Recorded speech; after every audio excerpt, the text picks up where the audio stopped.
Fala, galerinha dos investimentos, beleza? Robson do canal Questão de Ação, trazendo para vocês hoje a análise de resultados do primeiro trimestre de 2021 da Boa Safra, que agora tem o ticker Soja3.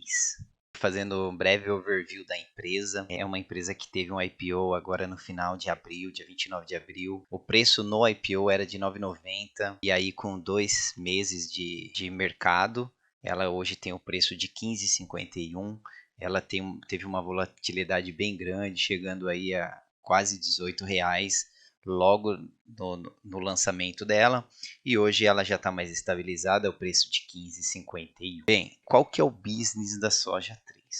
A Soja 3, ela é uma empresa que trabalha no tratamento de sementes ou seeds. Bem, falando um pouquinho do business da Soja 3, ela é focada no tratamento de sementes para ter uma melhor performance no plantio. O que seria isso? Os produtores, os donos das lavouras, os grandes fazendeiros, eles têm uma quantidade limitada de terra. Portanto, eles precisam ter o melhor performance possível no plantio. E a Soja 3 ela veio para resolver esse problema do fazendeiro.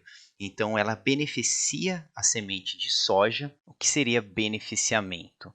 Ela utiliza de tecnologia para colocar na semente insumos que vão melhorar a performance da soja, ou do milho, ou do feijão, da semente em si, e protegê-las contra, por exemplo, fungos, pragas, fazendo com que o produtor tenha um melhor aproveitamento por hectare do plantio. Então, com a mesma quantidade de terra, se o produtor comprar uma soja beneficiada e plantar, ele vai ter uma melhor performance, vai ter mais sacas de soja por hectare. Basicamente é isso, ela veio para resolver o problema do agricultor. E a Boa Safra, ela é uma empresa que vem crescendo rapidamente. Então, em 2009, ela tinha 30 milhões de faturamento e hoje, em 2020, aliás, no ano passado, ela chegou ao faturamento de 600 milhões. O CEO da empresa é o senhor Marino Coupe. Ele falou boa parte da teleconferência, falando do driver da empresa, em crescimento populacional, crescimento de renda, principalmente na Ásia, coisas que aumentam necessidade de alimento, porque a Soja 3 ela trabalha com sementes, mas ela está inserido no setor de alimento. A Soja 3 ela é uma empresa focada principalmente em soja, além dela trabalhar também com milho e feijão, mas 99% do faturamento dela hoje está em soja. Ela tem 5 unidades de beneficiamento, sendo 2 próprias. O market share dela é de 5,7%. Um outro detalhe interessante aqui é que a área plantada de soja no Brasil é maior que nos Estados Unidos. Nós estamos no celeiro da soja. Todos os anos nós somos recordistas em exportação de soja e isso faz com que a empresa Boa Safra, o Soja 3, esteja inserido no maior mercado de soja do mundo. Bem, aqui eu vou começar pelo o slide que está lá no final da apresentação deles, mas que eu acho super interessante para os acionistas minoritários entender o business da Boa Safra. Bem, a sazonalidade da operação é totalmente diferente de qualquer outra empresa, porque o tratamento de sementes, o business de seeds, ela tem que levar em consideração a colheita, o início do plantio, a safra. Então, inclusive o CEO ele deixou bem claro isso, o senhor Marino, que no primeiro trimestre é um trimestre onde os custos e as despesas são elevadíssimas, custo com frete, custo com armazenagem, existe uma necessidade de capital de giro muito grande, é onde você faz as dívidas, é onde você faz os empréstimos para conseguir tocar um negócio. E é um período de grande volume de vendas, mas essas vendas elas são contratos em carteiras que não significam faturamento. O faturamento ele vai se dar lá na frente, no início das chuvas. Então, no segundo trimestre, é o término da colheita e beneficiamento das sementes.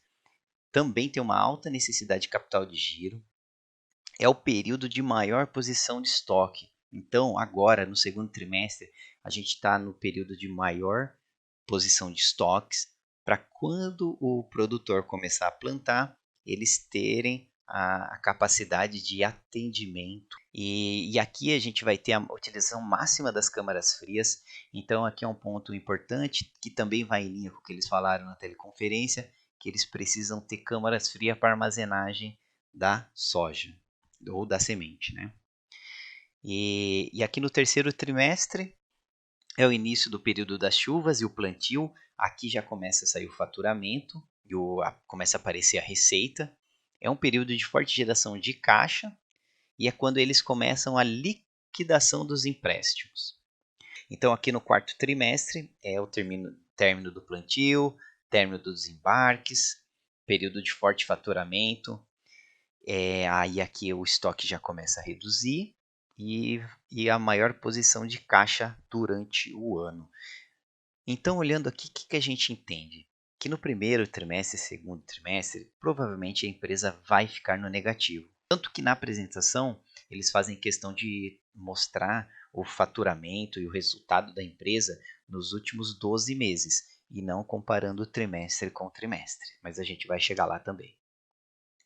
Então, aqui falando um pouquinho do desempenho operacional, e o volume de vendas em milhões de sacas de semente de soja.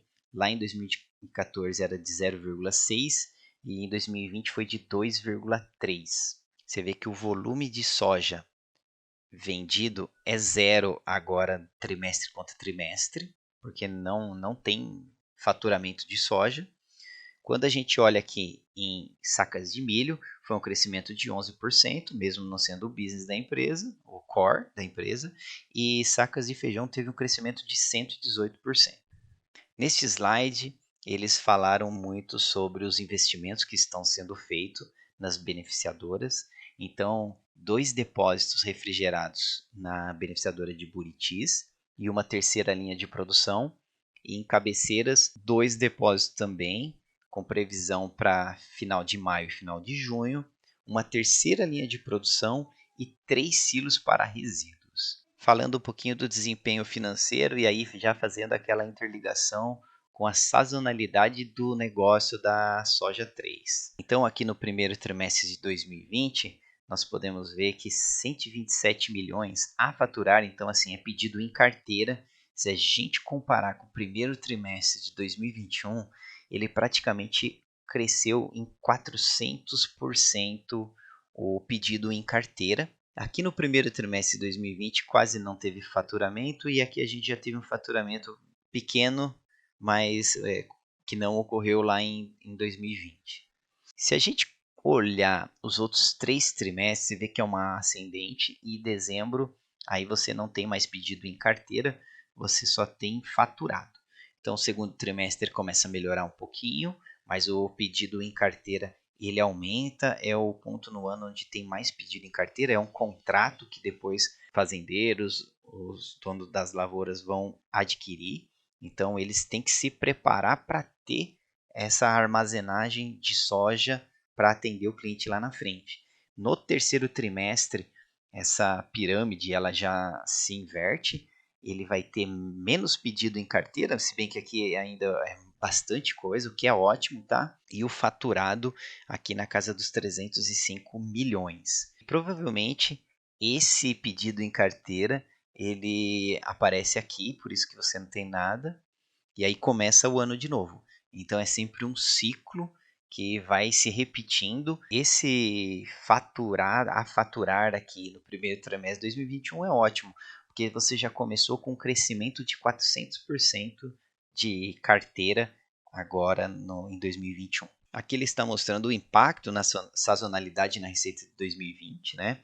Então, ele só fala aqui de 2020 mesmo, mas a receita líquida por trimestre, o EBITDA, o lucro líquido e o contrato de vendas a faturar. Desempenho financeiro, né, desde 2018 até 2020, e aqui é o que eles comentaram bastante dos últimos 12 meses. Então, se a gente pegar em 2018, foi 311 milhões, 400, chegando aqui em 2020 a quase 600 milhões. E se a gente pegar nos últimos 12 meses, já ultrapassou a casa dos 600 milhões. E aqui ele compara trimestre contra trimestre, de 1 milhão e 200 em 2020, 13 milhões e 400 em 2021. Neste slide, eles mostraram qual que foi o desempenho financeiro da empresa e o resultado líquido, comparando os últimos 12 meses, um aumento de 94%, mas a gente tem que tomar cuidado na hora que for analisar, porque na verdade, quando a gente compara trimestre com trimestre, né, a empresa ela apresentou um prejuízo, tá, de 2,8 milhões de reais. Porém, quando a gente vai analisar os últimos 12 meses, que é o que eles bateram na tecla que a gente precisa analisar, que é o LTM, que eles chamam, a gente teve aí o crescimento de 94%, saiu de 33 milhões para 605 milhões. E trimestre contra trimestre, um prejuízo de 2,8.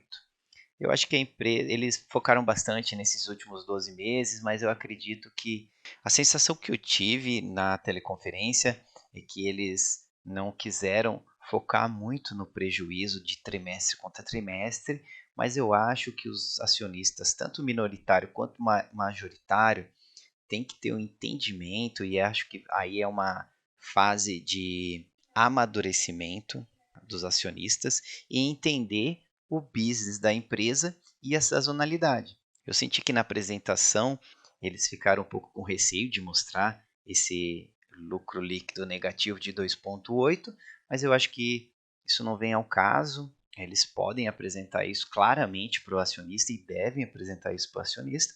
Bem, falando aqui do desempenho financeiro, eles mostraram aqui o caixa equivalente, a dívida líquida, a dívida por EBITDA que diminuiu e também no endividamento. O endividamento é uma característica da empresa, ela precisa fazer várias compras, tem várias despesas nos primeiros trimestres, depois ela vai amortizando a dívida e até no terceiro trimestre ela consegue quitar boa parte da dívida.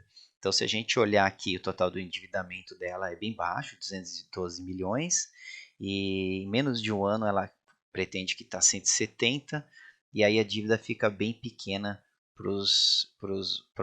Bem, pessoal, era isso que eu tinha para falar para vocês. Falando um pouquinho sobre futuro, eles têm possibilidades de crescimento, de adquirir novas empresas, de criar mais empresas de beneficiamento, talvez até um crescimento orgânico, que foi comentado na teleconferência, mas ainda nada muito claro. É uma empresa bem nova, que teve o IPO esse ano, então tem muitas possibilidades. Para vocês hoje era isso. Se vocês gostou, dá um like, se inscreve no canal e lembre-se, tudo é uma questão de ação.